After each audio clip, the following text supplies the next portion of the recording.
entry experiential program, which we did back in September with some of the women who were getting ready to be released at the Indiana Women's Prison.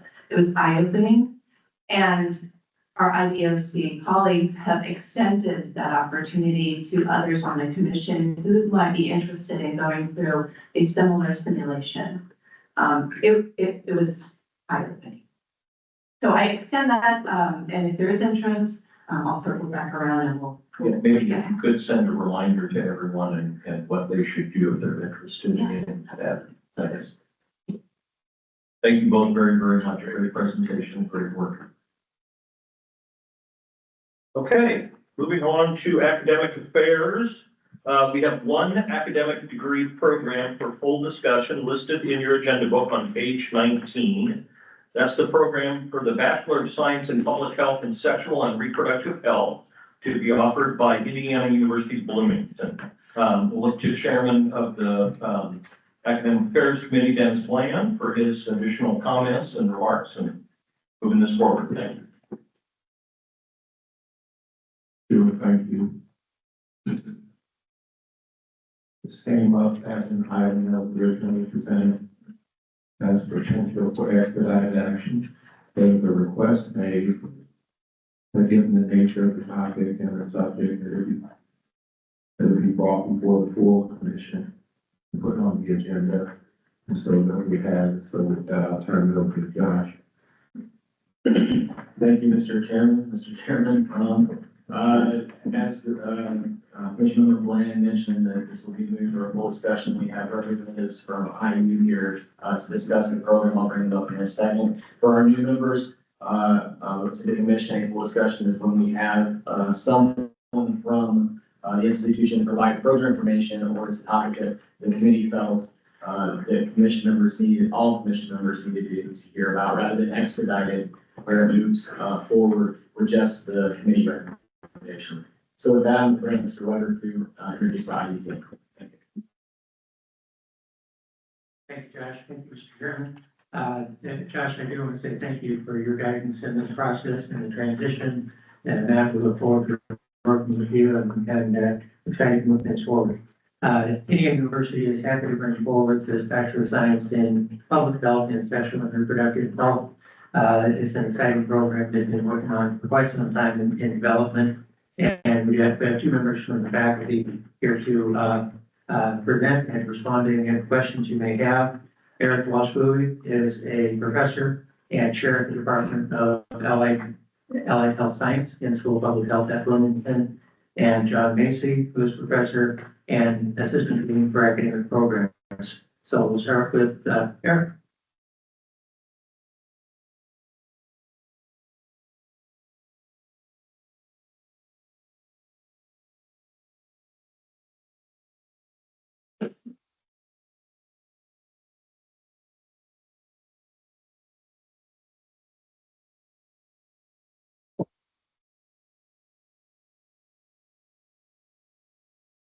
Good morning, almost afternoon.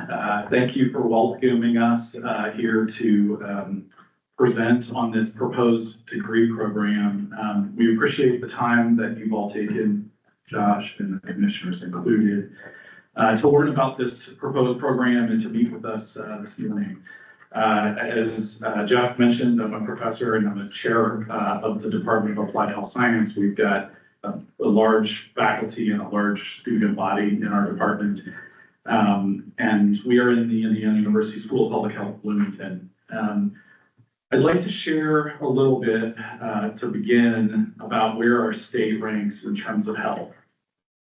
Commissioner Lowry, you said you like quantitative data, you like metrics. According to the Governor's Public Health Commission, we've made some progress in health, in public health. But Indiana is at the bottom half of the nation in overall health rankings, and more specifically, several sexual and reproductive health related rankings. I'll give you a few examples. Indiana is 35th in the nation in overall health, according to the 2022 America's Health Rankings report. Worse than California, New York, Nebraska, Iowa, Wisconsin, and our neighbors, Michigan and Illinois. Indiana is 43rd in the nation in neonatal mortality, 37th in child victimization, 36th in teen births, 36th in HPV vaccination, 36th in the percentage of infants exclusively breastfed for 6 months, 31st in chlamydia, 28th in the nation in low birth weight. Most notably, and this is really key here, infant mortality is the #1 indicator of health status in the world. The #1, if we look at the health of communities, the health of nations, we look to infant mortality data. And the Hoosier State ranks 41st in the nation in infant mortality. These data are a powerful reminder of why we must act with urgency to improve the health of those who call Indiana home. This proposed degree program, the first of its kind in the entire United States. Talk about climbing and not hiking. The first of its kind in the entire United States aims to be part of the solution in Indiana. This degree program originates from an extensive review of academic programs and an expressed need from graduates of the Indiana University School of Public Health Bloomington and employers who hire graduates with a focus on sexual and reproductive health. Indiana University has a rich history of supporting sexual and reproductive health research, courses, and service to the sexual and reproductive health profession, which often motivates students to enroll in the university only to discover there's no specific degree program dedicated to earning a degree in sexual and reproductive health. With the addition of faculty and resources dedicated to sexual and reproductive health across the IU School of Public Health Bloomington, we are now positioned to implement an undergraduate degree focused on the public health aspects to support sexual health and reproductive health needs in communities. This degree program will prepare students for a career in public health, but also focus their experiences and skills around sexual and reproductive health. This is a competitive job market, and keeping up with the current research and evidence-based practices is essential for our students to become gainfully employed, as well as providing them with opportunities post-graduation, such as national certifications, graduate school, and the workforce. The Bachelor of Science in Public Health, or BSPH, in public health, and my apologies, we love acronyms. And so we I think accidentally confuse everybody because of all these, but the BSPH, or Bachelor of Science in Public Health in Sexual and Reproductive Health degree, is a proposed 4-year undergraduate program offered through the Department of Applied Health Science. The field of sexual and reproductive health promotes and strives to protect the health of all people. Professionals in this field address the behavioral and socio-ecological factors that impact sexual and reproductive health around the globe. Graduates of this program work for local, state, and federal governmental agencies, domestic and global nonprofit organizations, hospitals, outpatient clinics, birthing services, corporations, schools, universities, and they may also be self-employed. This degree program aligns with the criteria for a BSPH degree program established by the Council on Education for Public Health, the accrediting body for all public health academic programs in the United States. Students who select this degree option study the core disciplines in public health and concentration-specific disciplines in sexual and reproductive health.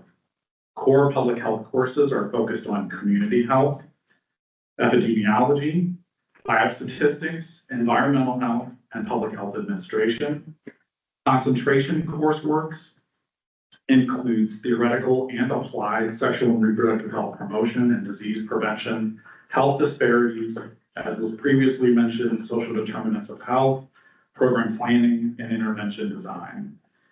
Students can expect to learn skills related to conducting research, interpreting surveillance data, and mastering positive and respectful oral and written communication that supports sexual and reproductive health initiatives. At the conclusion of their coursework, students complete an internship where they gain practical experiences working alongside sexual and reproductive health professionals and advance their skills and knowledge to support positive sexual and reproductive health initiatives in a variety of settings. Also, around qualitative data, let me provide an illustration. Let me share the story of Emily. This is a hypothetical student from a small town in southern Indiana who decided to pursue this Bachelor of Science in Public Health with a concentration in sexual and reproductive health. Emily grew up in a close-knit community where many families face challenges accessing quality health care, especially maternal and infant care. She had always been passionate about helping others in her community, and she knew that improving healthcare was the key to ensuring healthier futures for families. When Emily learned about the Indiana University's new degree program, she saw an opportunity to turn her passion into a career that would directly address the urgent needs in Indiana, including the high rates of infant mortality. Throughout her 4 years in the program, Emily gained a deep understanding of the public health issues that contribute to infant mortality, from social determinants of health to a lack of prenatal care to education gaps in maternal health. She learned how to apply data-driven, evidence-based strategies to prevent these problems from occurring in the first place. In her courses, she studied how socioeconomic factors impact access to care, how to design community outreach programs that educate new parents, and how to collaborate with healthcare providers to improve maternal and infant health outcomes. For her internship, Emily worked with a local nonprofit that focused on supporting at-risk mothers in rural areas of Indiana. She spent time in clinics, helping to organize prenatal education classes and providing resources to expectant mothers about nutrition, breastfeeding, and safe sleep practices. Emily also assisted in gathering data on infant health to help track the effectiveness of these programs and identify areas for improvement. After graduation, Emily returned to her hometown and started working with an Indiana State Health Department initiative focused on reducing infant mortality. Her education, combined with her on-the-ground experience, made her well prepared to lead community-based efforts. She helped launch a program that trained local healthcare workers to identify early risk factors for infant mortality and provided mothers with the tools and support they needed to have healthier pregnancies and healthier babies. Through Emily's work, her community began to see improvements. Fewer infants were born with low birth weights, more families had access to prenatal care, and the infant mortality rate in her region started to decline. Emily's passion, education, and commitment made a tangible difference in the lives of Hoosier families. Now, this story of a hypothetical student like Emily highlights how this proposed degree program will not only equip graduates with the knowledge and skills they need, but also how it empowers them to make meaningful contributions to addressing Indiana's most pressing health challenges. This program is a strategic investment in our state's future, aiming to foster healthier communities and stronger families by focusing on evidence-based practices and promoting positive health outcomes. We can ensure that Indiana's next generation thrives. Thank you so much again for welcoming us here this morning. We're happy to entertain any questions the commission may have.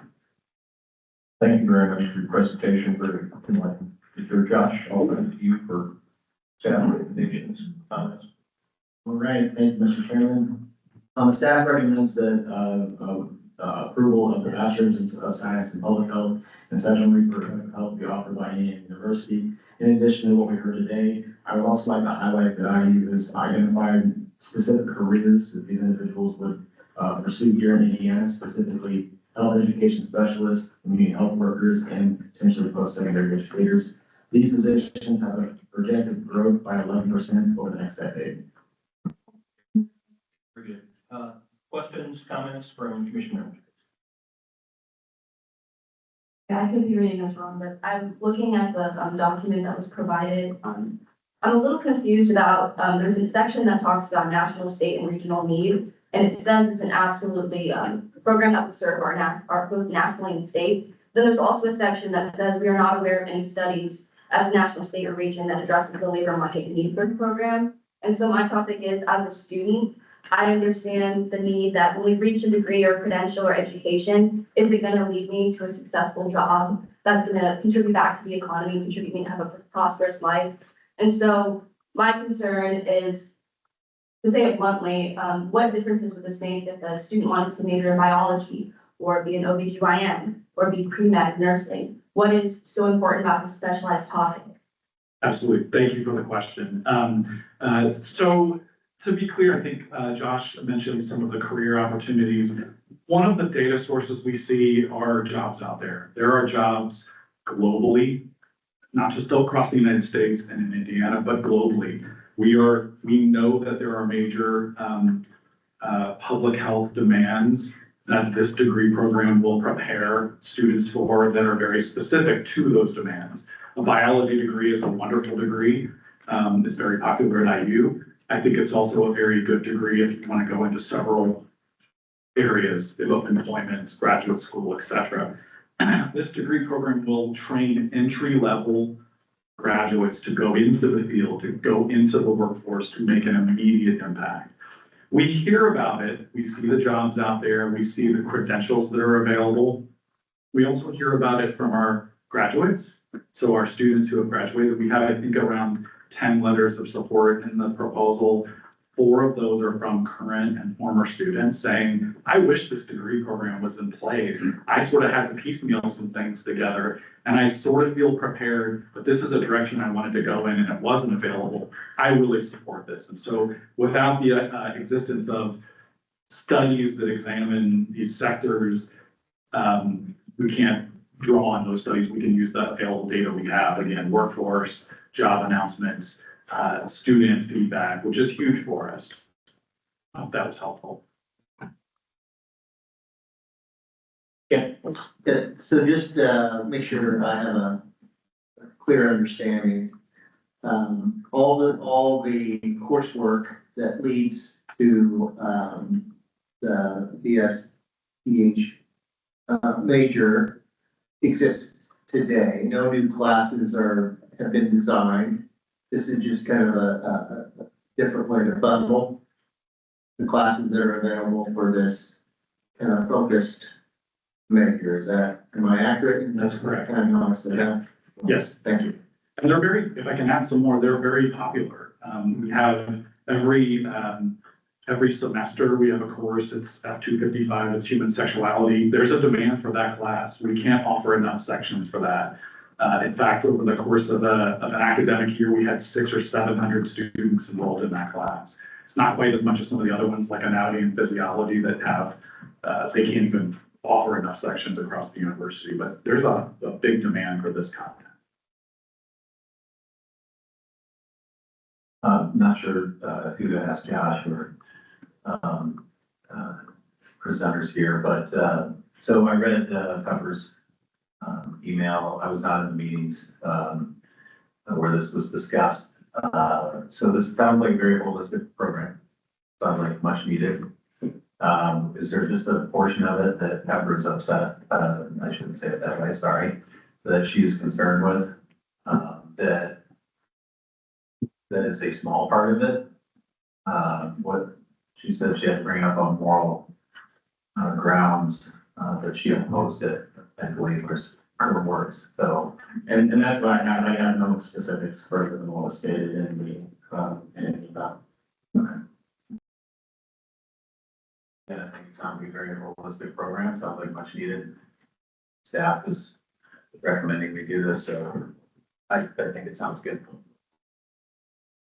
I think it's also fair to say that all of us as commissioners were encouraged to specifically read through and provide any specific questions, comments, concerns ahead of time, as well as, because obviously at the Academic Affairs Committee, nothing came up on that front.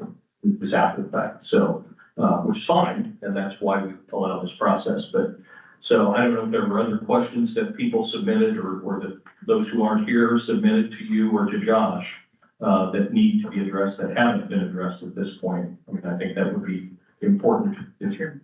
Yes. Nancy Jordan has something. Oh, okay. We'll see if we're able to hear her. Yeah, I think I'm, in trying to understand Pepper's concerns, I did read this very carefully and I did follow many of the links. And I think that the bulk of this program is very important. This topic's very important. But as we know, this topic can be polarizing in public discussion and there's a lot of emotion tied to it. And I think my only concern is that as I followed a number of the links, there were some apparent biases. And I look at a college program, we look at higher education to teach us how to think and how to advocate, not necessarily what to think and what to advocate for. So I guess I don't know if it's a caution or just a comment, is that if this program is going to help folks advocate, but they understand more sides of the argument, get the bias out of it, we have an opportunity to maybe bring some of that polarization closer together, reduce that. But I guess my only question or comment or piece of advice is that, if this program truly does include significant bias, I think that you're going to see a lot of concern coming from citizens. But I mean, on the bulk of it and the topic, I support the notion of this degree completely. Just have, a question, a concern on how it's actually going to be implemented. So I guess also, if these courses already all exist, what's different? Is it just that it's bundled and you can get a degree in it? That's correct. I'd like to just, thank you for that, Nancy. I read through it and spent some time talking with Josh and just kind of learning, through the process and the questions that have been asked, but just, would like to hear on the bias, kind of topic and some of the discussion of indoctrination type approach. How do you respond to that? Yeah, I'm, not new to the controversies of this.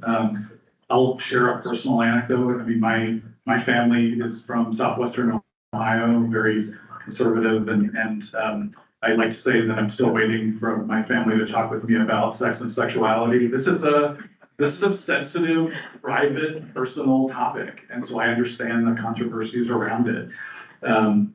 I'm okay. I mean, I'm faring well. I have a 7-year-old. I know how, the birds and the bees work and these sorts of things. But my anecdote is not unique. My anecdote, especially around rural Indiana, I grew up in north central Florida, which looks a lot like Indiana. And so there are young people who don't know things. Now, regarding bias, we're very aware of what the climate of higher education looks like. We know SEA 202 is a bill that passed. We know about intellectual diversity, and we're fostering that already. We're fostering critical thinking skills. So those are the things that our faculty address, and we encourage our students. We teach our students how to get down to that. So it's not about bias, and maybe it's recognizing our own biases as we come in. That's very important, especially as we go out and work in Indiana communities where we may not all think alike. We have to be mindful of how our own biases affect how we work with other people. And in the end, we have the same goals. We want to improve health.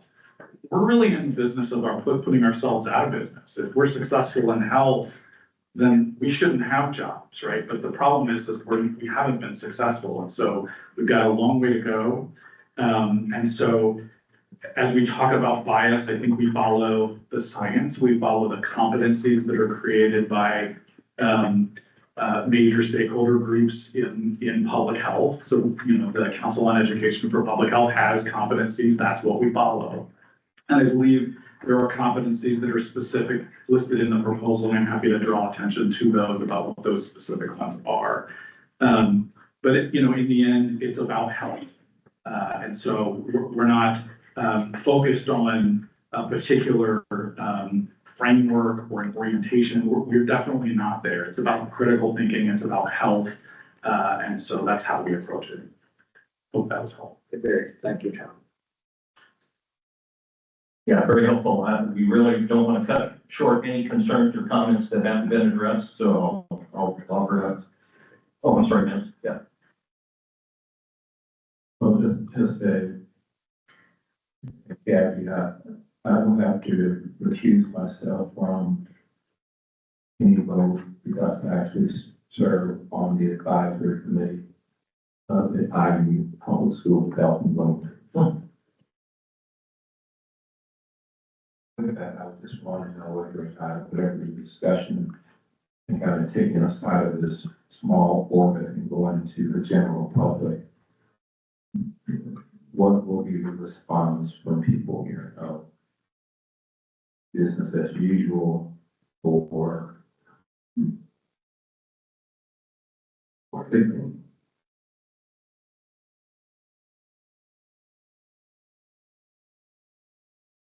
So, back to consciousness and cognizance. And then just my thought, because I've never 20 years of serving on the commission, never had a situation where I had difficulty sleeping around matter. Never. So what's happening?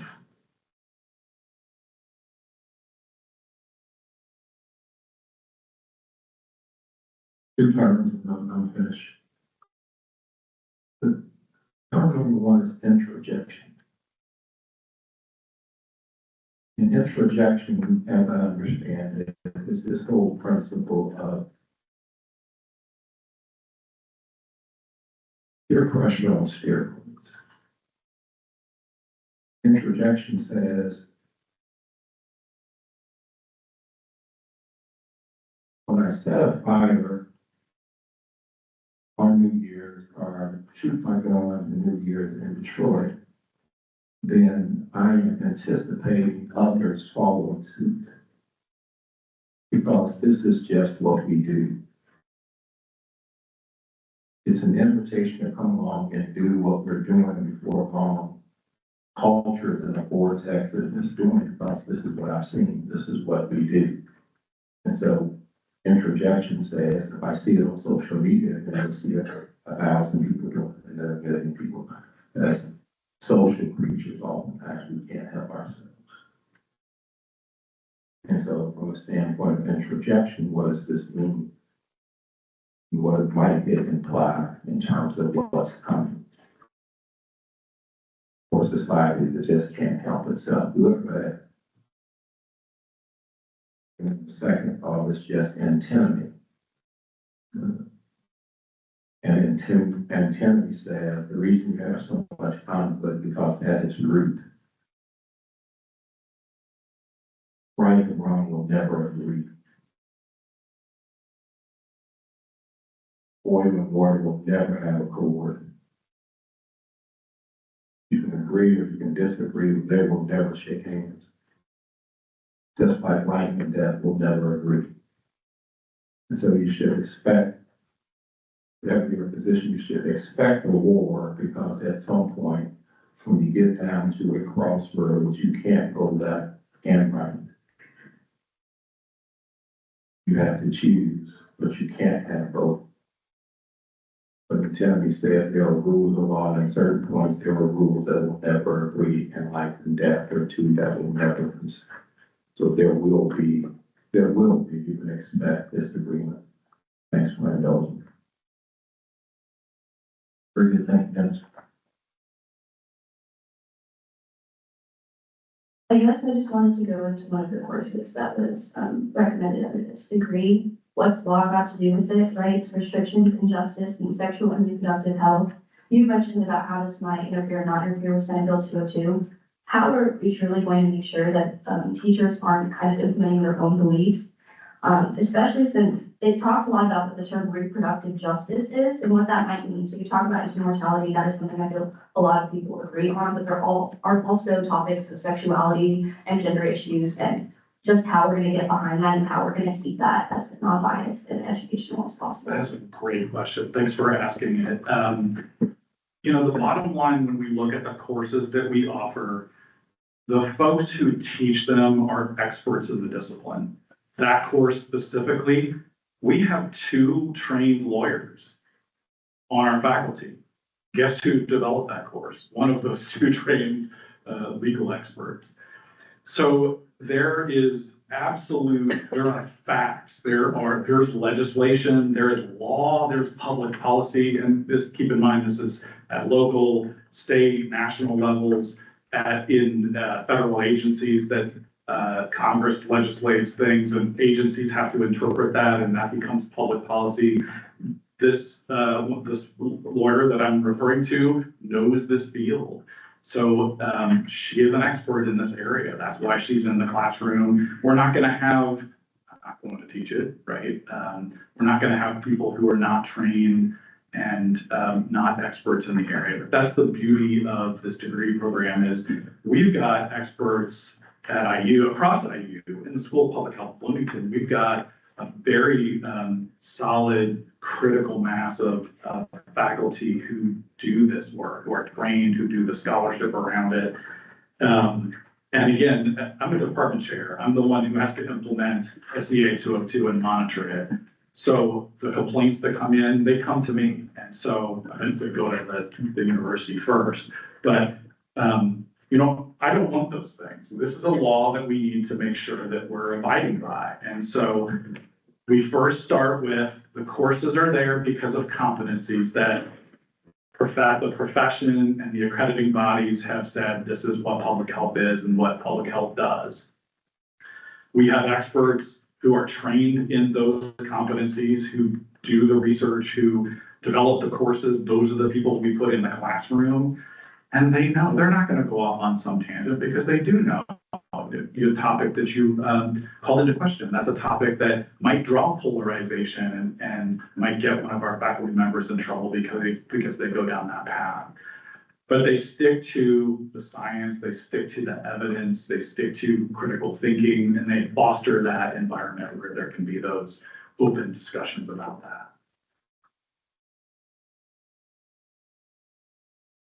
Any comments, questions?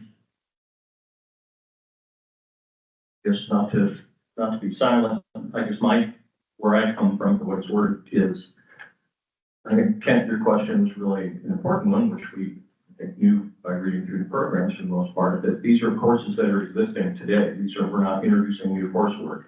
To me, it gives some important credibility to the fact that you're building a holistic degree around the topic, so that you aren't necessarily, someone is getting a full picture, if you will, who wants to go into a field that deals with these many complex issues around not just sexuality, but reproductive health. I come from a medical background, a company that has a history of producing in vitro diagnostics and in vitro fertilization products to help parents have children. In turn, we also have technologies that help with mothers who are having crisis during pregnancy, as well as a lot of pediatrics. I see the work, I see the issues from a community health standpoint, programs like nurse family partnership programs that have become so important and so impactful in helping low income families, single moms, folks, first time parents, understand the aspects of not just giving birth, but of also understanding how to prevent unintended pregnancies going forward. And it's not, it's a holistic issue, I think. So to me, one way I would look there, the way I look at it personally is, I think, this is a logical program in all likelihood that is needed in the broader aspects of investment in public health, especially as we as a state have finally put some more money into focusing on the public health aspects of our community. So, for what it's worth. Mr. Chairman, I'd move for approval. Very good. Thank you, Mike. Thank you, Jed. Any further comments, concerns, questions? Okay, hearing none, all in favor say aye. Aye. Any opposed? And an abstention? Believe, Dennis, thank you. Okay, very good. Thank you. I look forward to coming back in 10 years. I don't know how many years. We know how data work. It takes a while to make it implement. But I look forward to coming back here at some point and reporting back on this degree program. We're all in this together. This is the idea. We want to help Hoosier families. We want this place to be a healthy place. So I hope we can come back and report on those impacts. Thanks for your time this morning. Very good. Thank you. Thank you. I mean, that's super. All right, we now have, 30. We're a little behind. Everybody okay on lunch or should we? Oh, yeah, we just have expedite. Okay, so right before lunch, we will go through, we have 4 items for, 4 academic programs for expedited action listed in your agenda book, beginning on page 21. I'll look to Dennis to, tee these up and then we'll approve them one after the other. If that's okay, Dennis. Okay, well, absolutely. So just one at a time for expedited action. Number 1, the Master of Science in Education, Evidence-Based Practices in Educational Psychology at Indiana University. Move approval. Very good. Got a motion for approval. Second. Second. Thank you. Any comments, questions? Hearing none, all in favor say aye. Aye. Aye. Opposed, same. Sorry. Next program is the Master of Public Policy, Indiana University. Move approval. Very good. Second. Thank you again. Any comments, questions? All in favor say aye. please. Aye. Aye. Opposed, same. Okay, third. Master of Design Leadership, Indiana University Bloomington. Move approval. Thank you. Mike, you're on the roll. I'm on a roll. Second. Comments, questions? Question. Oh, yeah. It says that there's gonna be backfilling 7 existing courses. Does that mean that the courses haven't been taught? And that they need to have 7, what does that mean?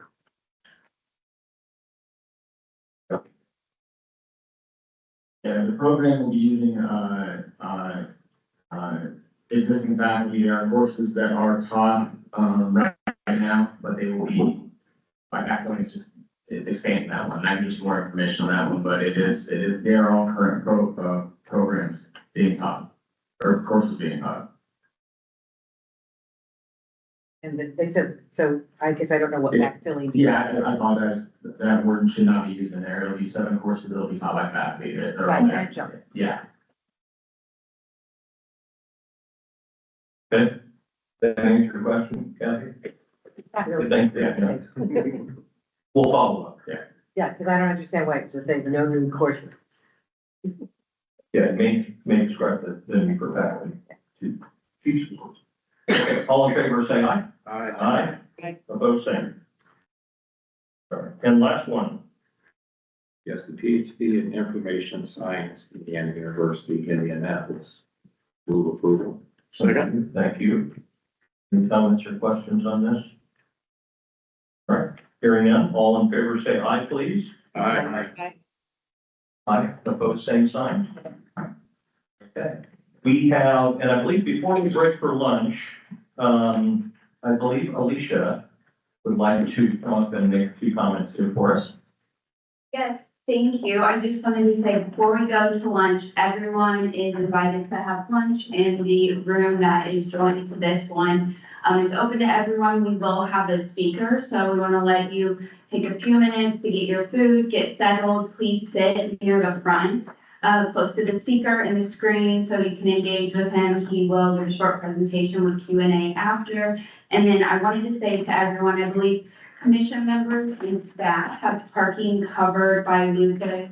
I sent out an email. If there's anyone in the audience who needs a QR code, please come find me. If you parked in the Grant Street garage, you will have taken a ticket. When you leave the garage, you need to scan that ticket's QR code and then the QR code that we have given you. So any issues, please come find me. I know it's a little confusing, but happy to help with that. Sorry, I already asked who this is, but just making sure, that is at the McKean, right? That is at the machine, yes, yeah. Thank you. And thanks for all you've done for us. We'll miss you. One other question, that is at the gate machine. Not like at the pay, Correct, then you as I'm, physically or. while I'm in my car. Yes, yeah. Thank you. Got it. Crash the gate. All right, we're gonna take our lunch break now, and I think we're a little behind schedule, but we're due to end relatively early today, so, we were scheduled to be back by 1, but I think we should probably push that back to 1:30. Yeah, that's what that's. All right, see you back in here. Thank you.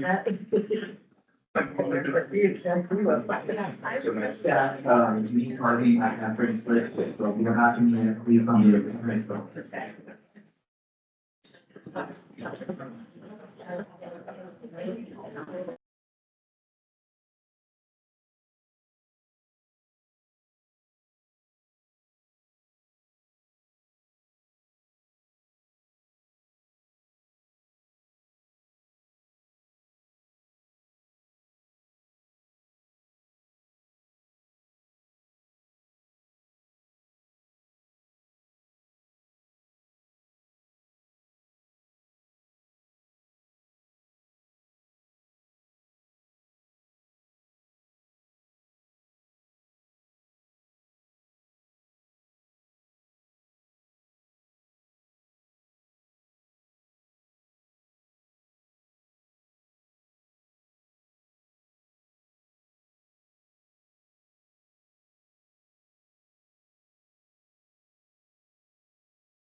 I think we lost Mike, but we definitely still have a forum, and I think the is probably hopefully still on. So, we have one other item, on the agenda, and Constable here, and that is, discussion around the, Bannon, grant schedule of awards and Franco Bannon program itself. Josh, Garrison is going to lead us through that. Looks like Michelle's gonna be a part of that schedule, so. Right here. I will turn it over to you. All right, thank you, Mr. Chairman. I'm here today to talk about the Franco Bannon grant. For those of you that have been around a while, you've heard of the Franco Bannon grant. For those of you who are new, I'm going to go ahead and provide an overview of what it is and some history behind it. If you did not know, Indiana is a top 10 state in the nation for state financial aid, led by our 21st Century Scholarship Program. And then next to that is our Franco Bannon grant. If you are familiar with the Pell Grant, you can view this similar to the Indiana version of the Pell Grant, where it changes by your credit hour intensity as well as your need. So I'm going to do a quick overview, and then I've got Michelle Ashcraft here to talk about the FAFSA, because these two things are very interrelated.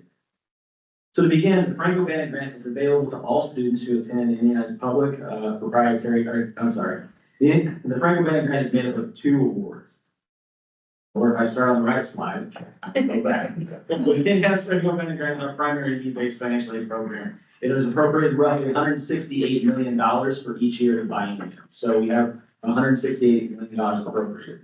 It's made up of 2 different programs, the Higher Education Award and the Freedom of Choice Award. The Higher Education Award goes to Indiana's public and proprietary institutions. That goes to our 4 and 2-year publics and all of our proprietary. To define proprietary, that's our for-profit institutions, not our nonprofit institutions. The Freedom of Choice grant is available to Indiana's private nonprofit institutions. Those are our independent colleges. So if you're aware of the independent colleges of Indiana, it is those institutions who receive that grant. Per state law, the Freedom of Choice grant has to be twice the amount of the Higher Education Award. That is explicit in code. So when you see the amounts on the handout that you have in front of you, you'll notice the private institution amount is double that of what the public institution amount is. It does not say the same thing for our proprietary or Ivy Tech awards. It does say in state law, though, that Ivy Tech and our for-profit proprietary institutions have to have the same amount. So that is another requirement of the program. The Franco Bannon grant has incentives for students to complete on time. We call them credit completion benchmarks. For students who renew a full award, and if you have your schedule of awards in front of you, it's the on-time amount. So once your first year for receiving the grant, you'll receive the on-time amount. To renew the full on-time amount, you must earn 30 credit hours in that year.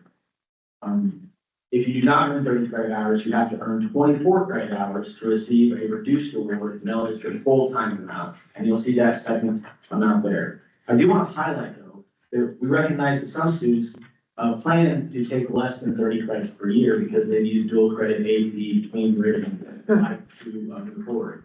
We do count that into their credit completion requirements, and we get files from our institutions, and we create what's called the credit bank. So a student could take 27 credits in a year and then use AP and dual credit earned prior to that year to meet credit completion requirements. I wanted to share that with you all. We want students to meet the requirement. We want students to renew their rewards. If a student does not earn 24 credit hours, they are no longer eligible for the Franco-Bank grant. As we discussed a few years ago, due to reduced enrollments and a cut that took place in 2009, the Franco-Bank grant has built a significant fund balance. You'll see that here in a little bit. It is around $125 million between the two funds and the fund balance. In 2022, the commission approved increasing the Franco-Bank grant by 35% for the academic year 23-24, so fiscal 24 last year essentially. That was to adjust for inflation for cuts that had taken all the way back in 2009. That leaves the current maximum award at our private institutions at around $12,000 and $6,000 at our public institutions. Those are our current amounts. The commission is required to approve the Franco-Bank grant on an annual basis, and once it's approved, it must be reviewed by the state budget committee. And students receive an award based on their need. The reason we're here before you today to talk about the grant is the next state budget committee is in December. We would like to get on that schedule. If we're not able to get on that schedule, the next one is not until after session, so sometime in April, likely on that. So with that, the Franco-Bank grant is dependent. Any questions so far? The Franco-Bank grant is dependent on the FAFSA.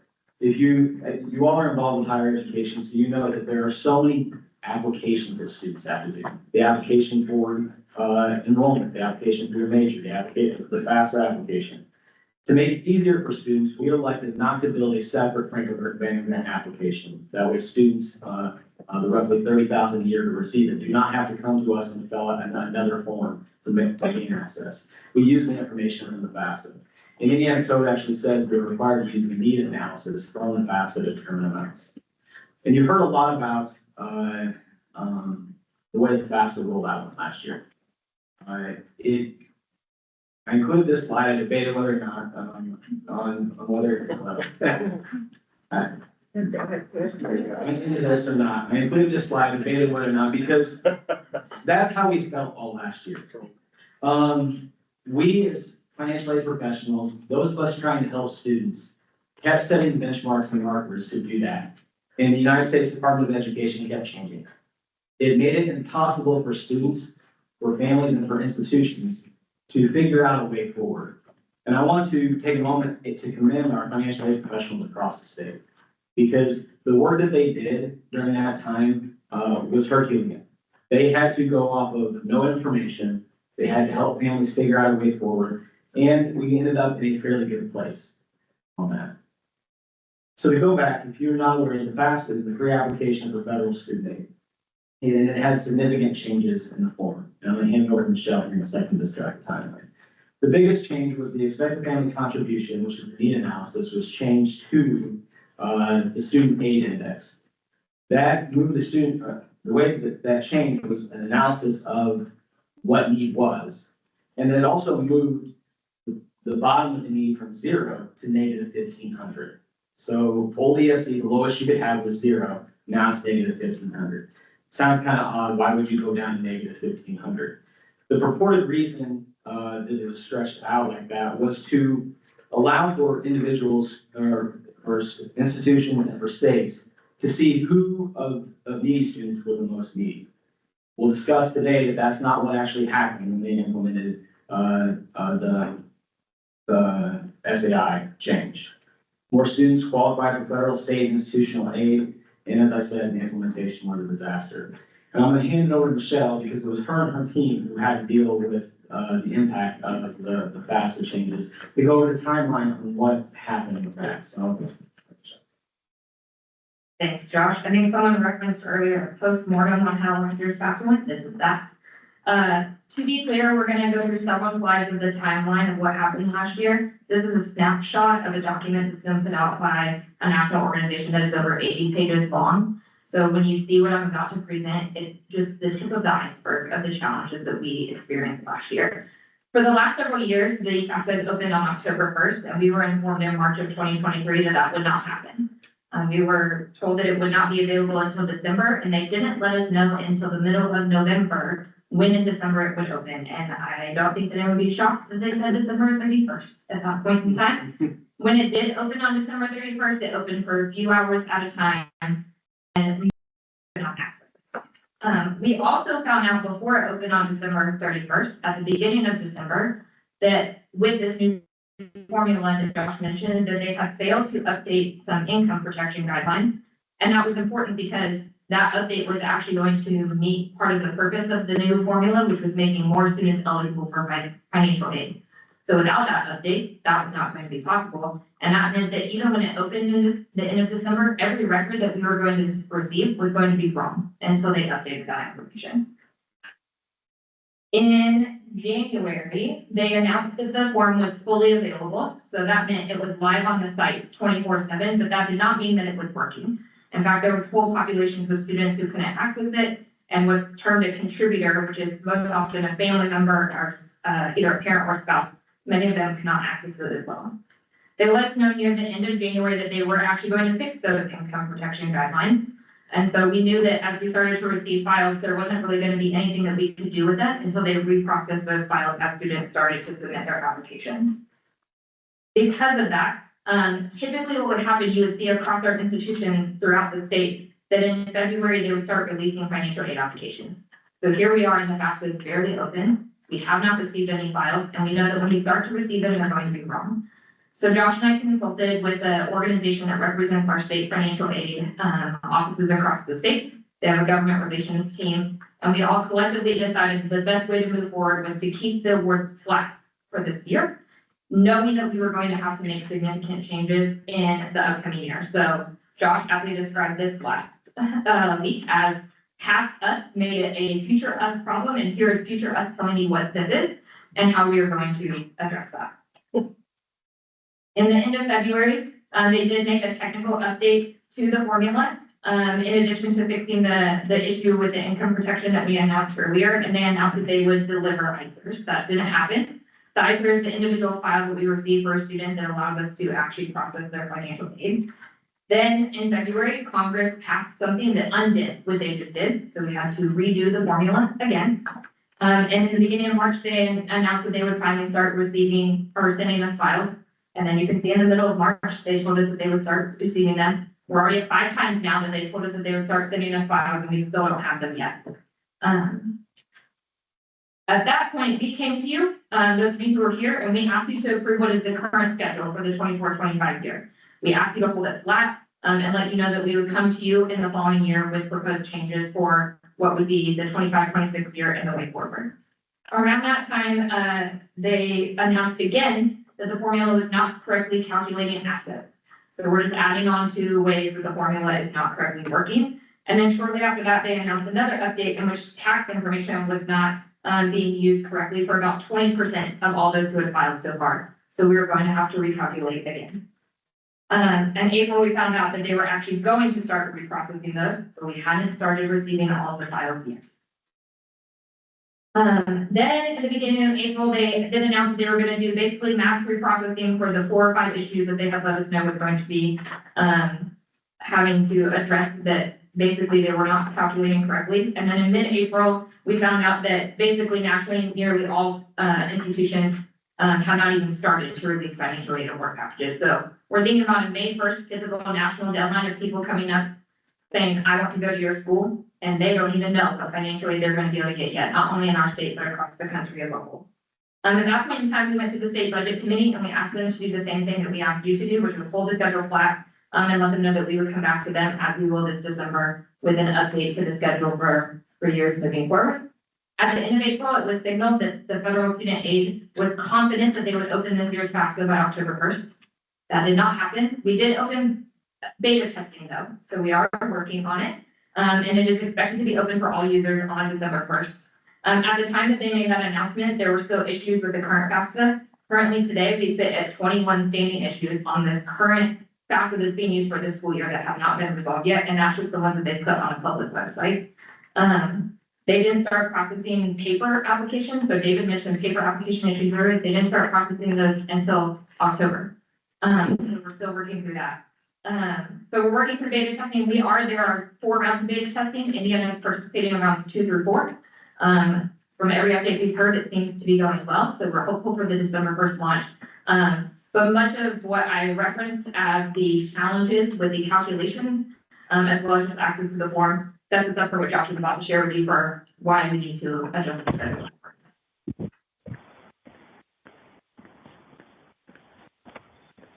So I'll go ahead and cover the award year and, one second. All right. But I want to preface this with, we did talk about all the problems that the federal government had with the FAFSA. But as the commissioner told me when we were discussing this, it may not be our fault, but it's our responsibility. We do have a responsibility to figure out a way forward with this, and that's what we're doing. And you saw this last year. Many states saw a 10% decline in FAFSA filing, but due to the work of Michelle and her team and our partners across the state, we were #1 in the nation in year-over-year declines. We held flat for our high school seniors, which is why I think that we are seeing those enrollment declines in students able to enroll.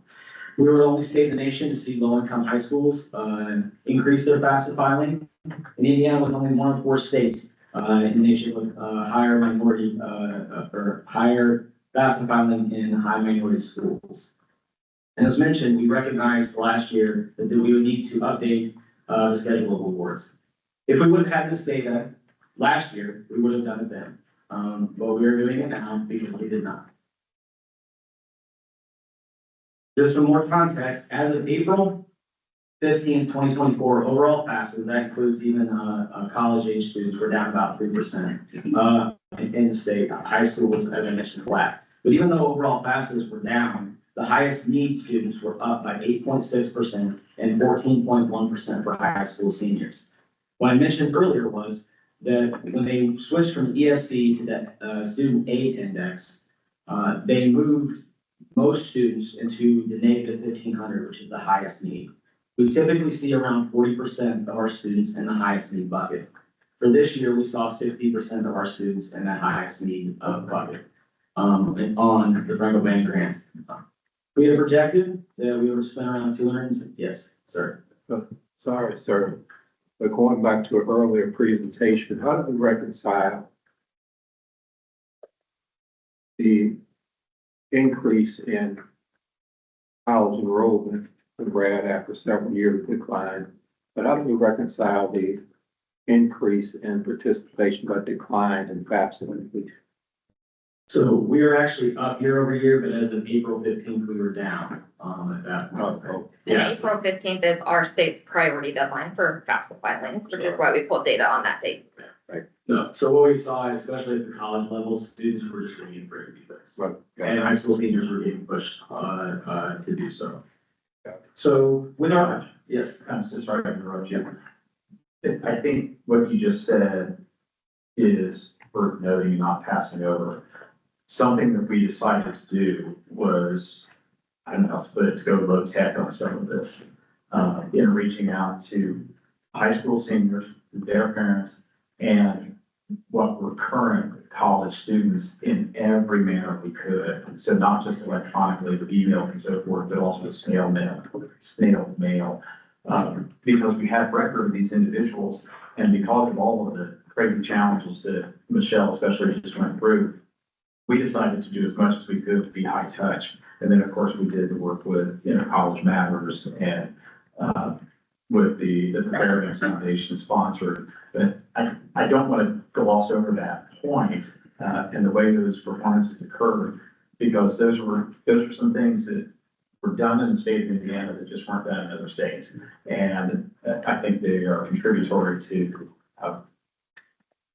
I hesitate to call it success, but let's just say higher performance than other states in those areas. So with that, with our projections, due to the, and we saw this across the country where no one, because we did not have the data, could project Minnesota just announced last month they were cutting their current awards, so the awards they already distributed by $40 million for their students. We've seen this happen across the country for that. Thankfully, we are in a better position in most states due to the fund balance that we have acquired over the last few years. So I'm going to show you our spend and versus our appropriation, and then you should have that. Also, for those of you with the printed out version, I apologize, I left our comments on there, but you can see how we've got our numbers on the comments. So with that. With this, you can see each year that our appropriation has remained, and we're projecting, we're hoping that it will remain flat after this budget session at $168 million through both those. That is the blue. The green is our expenditures for the year. And then the line is our rollover balance, so what we carry forward year after year.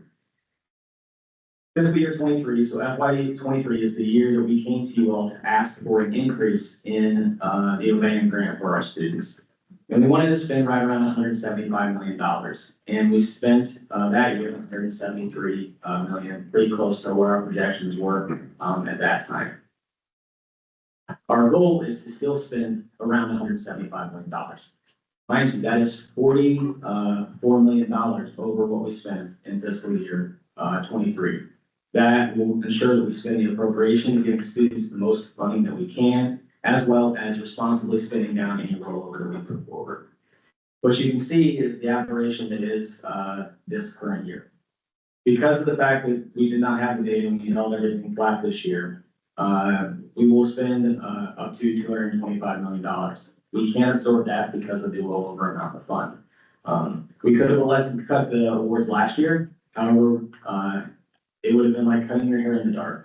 That's not a great analogy for me, but it would have been a great analogy at that point in time. We would not have known what we were doing, and we would not have known what it would look like afterwards. I can't. So with that, our recommendation, but I want to talk about first how we control expenditures for, yes. Josh, I'm sorry, that's good to do this. We go back to that. Yes, sir. So commission members, I think I had been in this role about four months or so, maybe 5. And our team and I and our partners had talked about a variety of things, some of which we already talked about today. Why on earth do we have to chase kids down to sign up for the 21st century? Why do only 84 high schools have the Indiana College Board?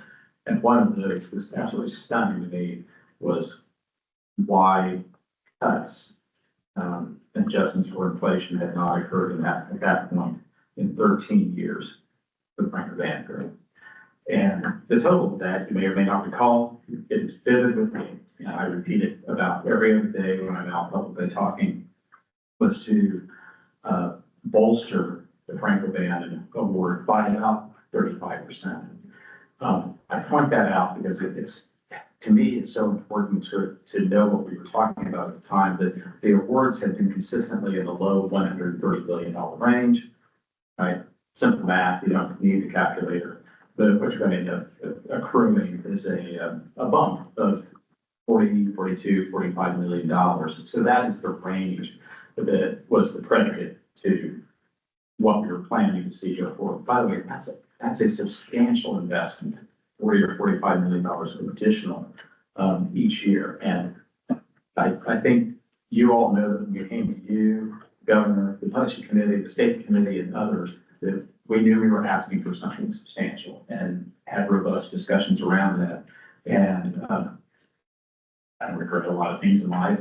This will absolutely never be one thing I would regret. It was the right thing to do, and we're carrying a balance, and this is a prudent way to use it more effectively. I share that with you because those were considerations we took into play, knowing though, as Michelle and Josh have illustrated, that FY 25, going back to the fiasco that started now, whatever, 15 months ago, that we were going to have an aberration here. And I just point that out to you because, again, historically, that 45 million additional is what we were counting on all along. And I'm sure Michelle and Josh will correct me if I'm mischaracterizing any of that. So we want to talk about ways forward. I want to be clear, moving forward to $225 million spend is not a feasible way to do it. So we do have to adjust things going forward. With that said, we do have three ways of controlling, Franco Bank grant expenditures. One of them we actually have to do first by state law. The first one is, reducing the incentives. Incentives, can be created by the commission, they can be created by state law, and they can be based on various things. One that we are removing is the academic honors incentive, for a student who gets an academic honors diploma. As much as I do like that incentive, I can guarantee that there's no high school student who has studied harder to get the Franco Bank grant academic honors incentive. We will roll that into the base award of the amount, as well as a couple other, minor incentives along the way. The second, area that we have to, reduce and control spend is through the award amount, both by either reducing the overall award amounts or changing the buckets. So if you have the proposal in front of you, changing where students fall within that. So if you take it from negative 1,500 to 0, or moving it up and down the line. The final thing we have is controlling the FAFSA filing deadline, April 15th. That has been typically the way that we've increased spend is by adding students after the April 15th deadline. Historically, we've extended the deadline. This year, we have not extended. So the deadline's gone anywhere from May 15th all the way to August 30th, 1 year, due to that. Due to FAFSA filing rates or historical FAFSA filing rates and utilization. When we were working on moving forward with these proposals, we'll discuss in 1 second, we had some guiding principles on what we wanted to do. One was continue to prioritize our investment in low-income students and ensure a similar number of Franco Bank grant recipients receive the award each year. That's right around, as I said, 30,000 students. We have to keep the spend in line with the appropriation as well. We also wanted to make an increase, and what the proposal that we have in front of you will still be a increase of around 15 to 17% for the 22-23 year. And we want to move towards a stable award to minimize fluctuations on this. The way that we view it is that we want FY24 or FY26 to look like FY24. And we want FY27 to continue. We want a stable state. With that, we knew that there were likely be these fluctuations. So when we communicated with our students and our award letters, we know that people don't read the letters that you get. That just happens. So we ensured that not only ours, but we asked our institutions for information about the fact that the award would change next year. Of the 7 sentences on our award letter, we got it down to 7 sentences on our award letter for the Franco Bank grant. 3 of them discuss how the award will change for next year. So we inform students at the outset, and we do every year. Students' aid goes up and down constantly. It's just a part of the fact it's based on taxes, it's based on enrollment intensity, and various other items. I am a financial aid professional. That is what brought me to higher education, and I do not like having to see any cuts in financial aid, but it is our responsibility to right size the program. So if you look at the schedule of awards that I put in front of you, for 25-26, it represents, as I said, a 15 to 17% increase on the max award from 22-23, but it does represent a 14.5% decline from last year's maximum amount of awards. This schedule will ensure that students, the similar number of students. It looks like this. Correct. Yeah, but what were you saying that what? Can you just repeat the sentence you said 2 sentences ago? It's the maximum award, the negative 1,500, that largest award represents a 14.5% decline year over year. It is still a significant increase from the 22-23 academic award year. This will allow us to get to a steady state going forward and not have the fluctuations each year. If for some reason, well, not for some reason, if we find a pot of money, we will increase it again, but at that point in time. But this makes sure that we stay within appropriation while awarding the most students that we possibly can. We will look forward to, as we see the analysis of what happened with the FAFSA, with the SAI, seeing how we can move forward to make sure the Franco Bank grant is sustainable, as well as it best serves students moving forward. So with that, I am happy to answer any questions. I have Michelle as well, available. Yeah, I think the only other comment that I would add just for context is Josh mentioned earlier that this basically functions like the state version of the Pell Grant.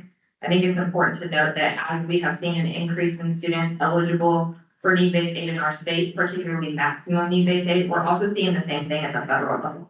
So one of the several goals that there was for adjusting the FAFSA, not only simplifying the process for filing, but also the formula was to make more students eligible for financial aid. So the students who are qualifying for the Franco-Bannon grant are also qualifying for more federal aid, and more of them are qualifying for the max federal award as well.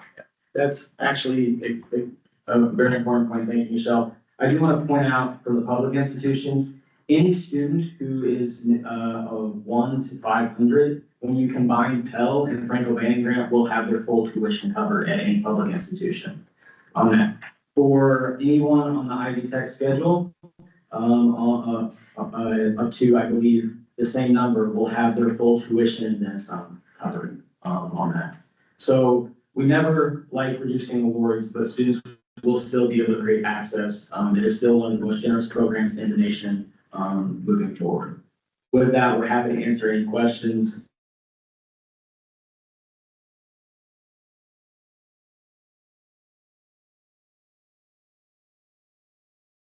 Question, it starts with you, Chris. You said that at the time of the initial bump back in from the 2003 rate, so they hadn't been adjusted in 2009. Yeah. Even for inflation, it's totally stable.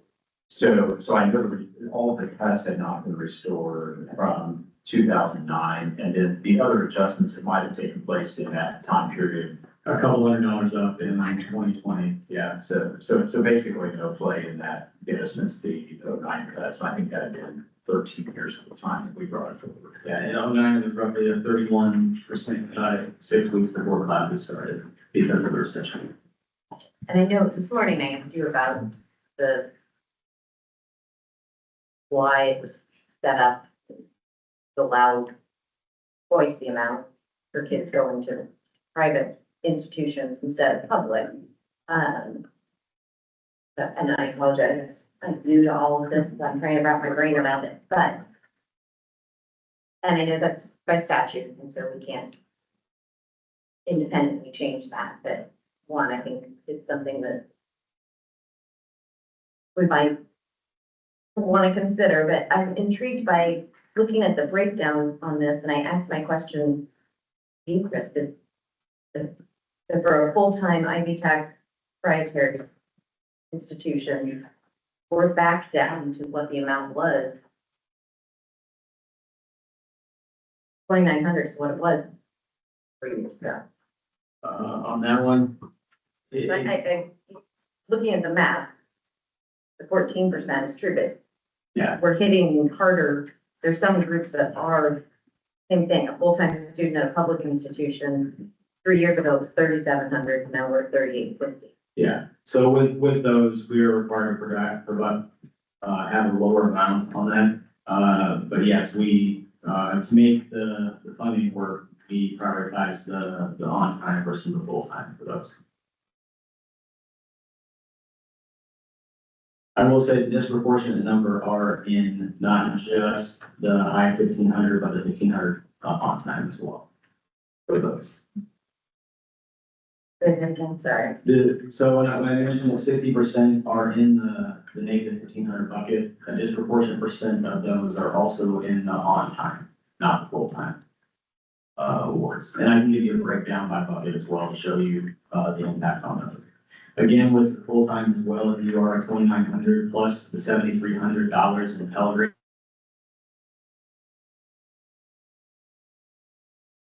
That's good, guys. Yeah. Kind of terrified as I'm crunching numbers, looking That's further down the graph, people that were getting, I mean, some of these are a negative change of 86%. Yeah, but whenever you get to the highest level, what had happened with the SAI is it threw so many people downward that we needed to recalibrate the whole item at that point and prioritize the top end. I don't want to minimize the impact of those students. It is very few once you get up to the 4,000 to those. And we will have appeal processes for students who may be negatively impacted in continuing education at that point. And obviously we can't can't change the last 2 years, and I understand why what was done was done. But I do worry about what this is gonna do as far as tax contract completion rates, even the going to rates. And I hope open month, target month study, I remember the discussion part about certainty of the cost of education that I'm just curious what effect it might end up having. I'm sorry. If that's all. Yeah, we will be monitoring the impact of all of this, moving forward and how we enter into a steady state. Again, for the students who were continuing, many of them have never received aid before. This is a one-time issue for that. For others who are new, we'll work with them as best we can. Oh, do we have any Yeah. new to this? No. A dumb question. No. What kind of certainty is it? You made me feel better hearing that because the federal grant money, Mhm. that these kids would be okay. How are we confident that federal rates also wouldn't be potentially downsized? I can't speak to whether they will do that. That has not happened historically. I can't speak to whether the feds will change in the future, but they have not. In my time financially, in 13 years. So, But historically, we haven't changed since the recession, yes. down. Yeah. So when you say that they'll still be fine and For next, covered, yeah. assuming that their rates don't change. Yeah, then- so for next year, it will continue at 7,300 per pound. At the maximum amount. Okay. That's good. Question. Yes, yeah. You mentioned earlier there are 3 ways of controlling the expenditures. Mentioned before, there are 3 ways of controlling the expenditures. Yeah. So obviously, we're adjusting award amounts. In the adjustment of the award amounts in the budget, so we're trying to keep it same as 23. Are we adjusting the number of awards? So with that, we do anticipate awarding the same number of students, but just a different look, because we will have an increase in FAFSA this year. I can guarantee we will have an increase in FAFSA by the April 15th deadline. So we will be awarding the same number of students, it will just be in different buckets at that point. Our goal was to award, and it's never the exact same students each year it comes around, but it will be, the same number, if not, we should award next year, factored in, an increase into that. Just Yeah. adding, Can I just share contact that might help with questions real quick? To Kathy's point, if you look at the schedule from last year, basically, if you want to understand the effect of the change from EFC to FAI, you imagine these buckets in previous years were EFC. And so whoever fell on this schedule is who qualified for need-based aid. When you change that for FAI, basically what it did was move students down this scale. So FAI is a different calculation where more students qualify for need-based aid. So our students who would have normally been at a 0 EFC are now negative 1,500, and everyone on every bucket above them scoots down. What that means is at the top of this schedule, students who never qualified for need-based aid are now on the list. So when we think about, and I don't want to minimize this because there's certainly challenges for affordability and accessibility for middle income families too, and I recognize that. But when we're talking about making an adjustment, and when Josh mentioned there's a lot of students who got a one-time award, had we had the data that we needed at the time to do the schedule last year, those students would have not made it onto the schedule. And unfortunately, because we didn't have the data at the time we had, there are students who would have never historically qualified for need-based aid who did this one time. But when Josh says that we are trying to serve the same number of students, and to Kathy's point, all of those students that we've typically served are way down on the end of the schedule now. So we are creating a situation where we're still serving the same number of students.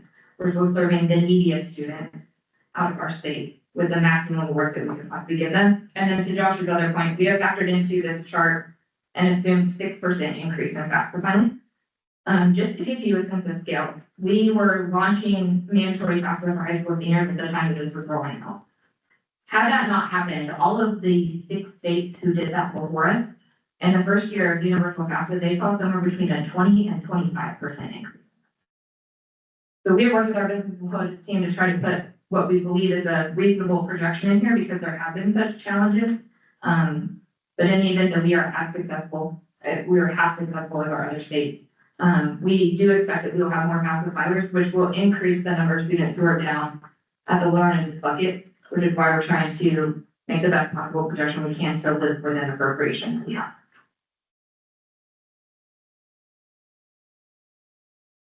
Just a question on the 2X for the private institution. Yes. What's the origin of that? And what's the, I guess, reasoning behind that? So that's been around since before I even moved to Indiana. So from what I understand, well, not what I understand, it is a separate appropriation. So they do have a separate $67 million appropriation, and the other 101 and some change goes to the public at that point.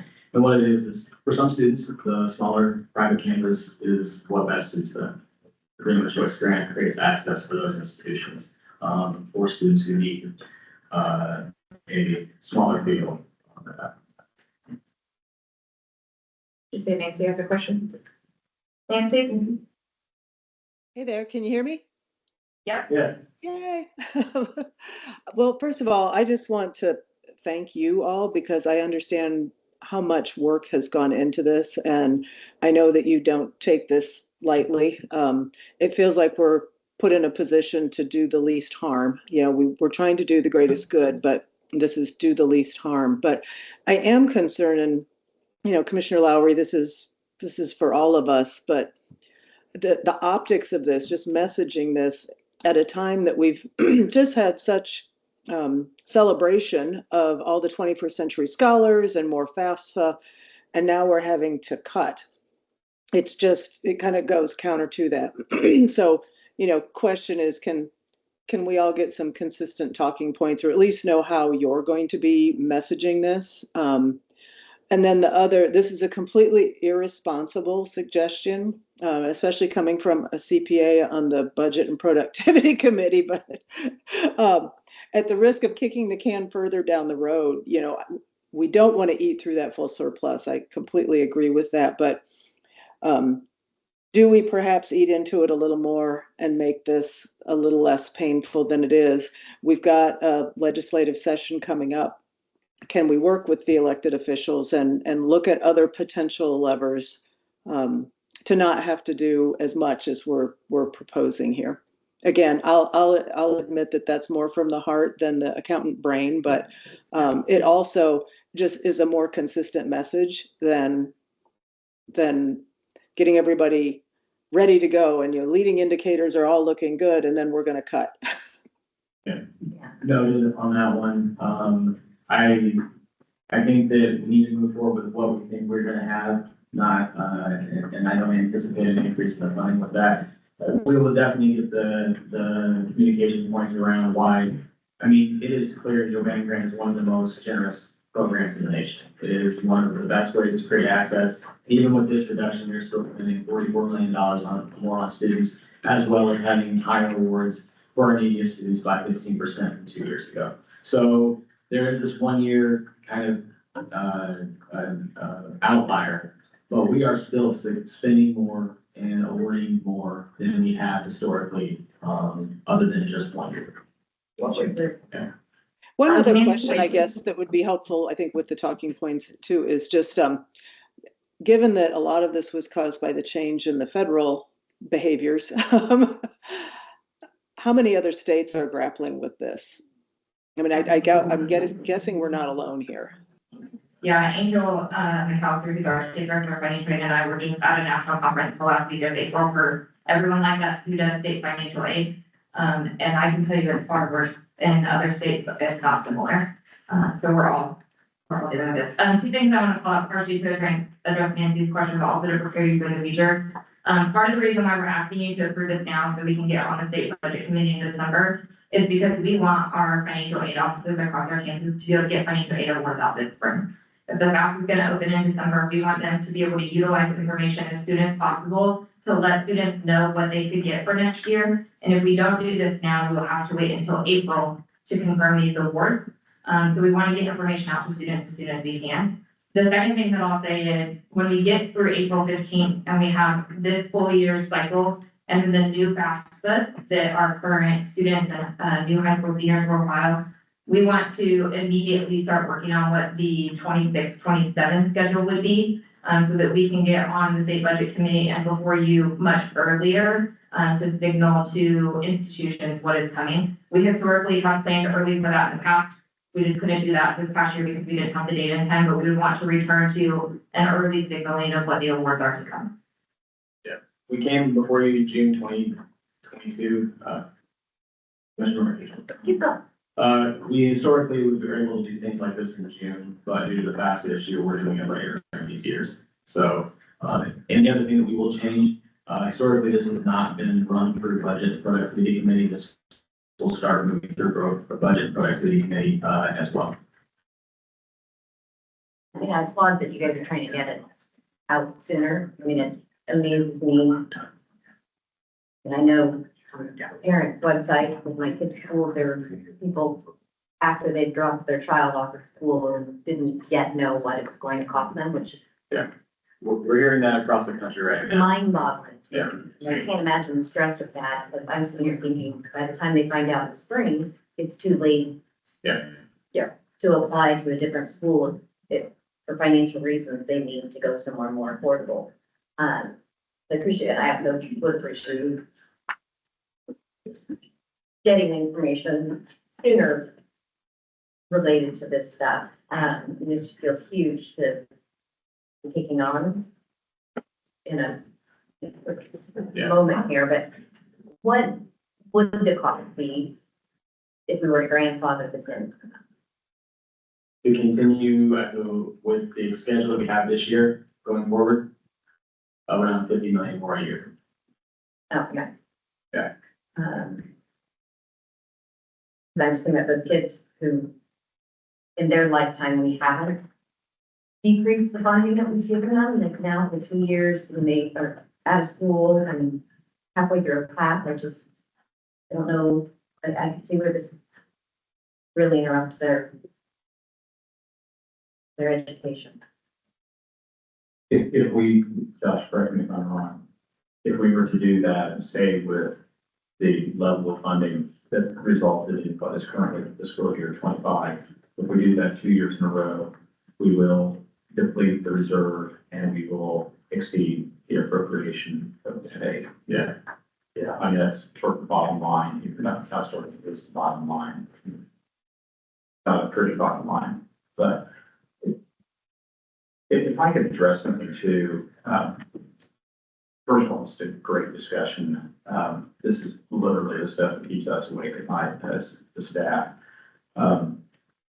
You know, whether it's talking points or whether it's sort of the bottom line of this, you know, for me, I look at this 2025, I just wish the federal government had their act together. That's just no way to put that. Because this, you know, the programs of financial aid are really well managed here in Indiana. I am bragging on folks who have done it for a long time. Josh referred to it as an outlier. I've said, you know, as an aberration, you know, a 1 year instance. The thing I keep going back to is that I know beginning in what was fiscal year 24, because of the actions of this commission, state budget committee and others, beginning in 2024, students in Indiana, particularly low income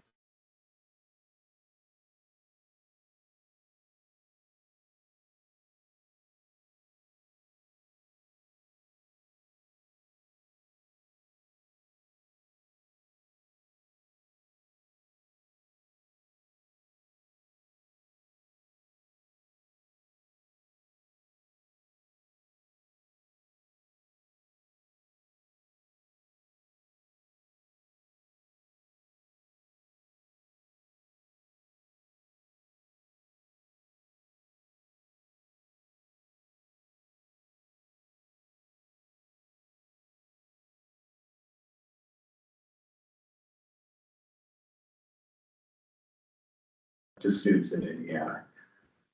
I just wish we'd never had the challenges of fiscal year 2025 that occurred.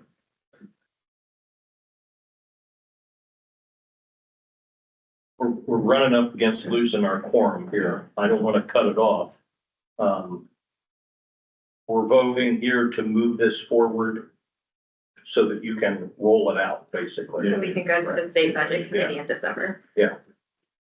So unless there's a significant change that someone thinks needs to be made at this point in time,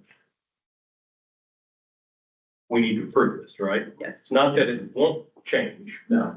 but we need to approve the recommendation, if you will, is put on the table. Is that correct? Yeah. Sir. Motion to accept the proposal that has been presented to us. Second.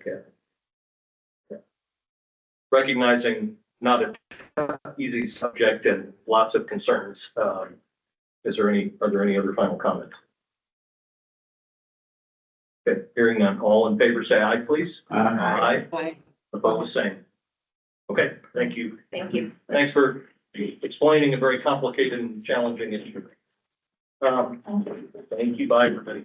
Let's see, where am I? Oh, yeah, we're at the end. So any new business or old business, anyone would like to bring us? Well, you look like you were gonna say something. And straighten it out afterwards. Okay. Anyone else? All right, thank you all very much. Meeting's adjourned.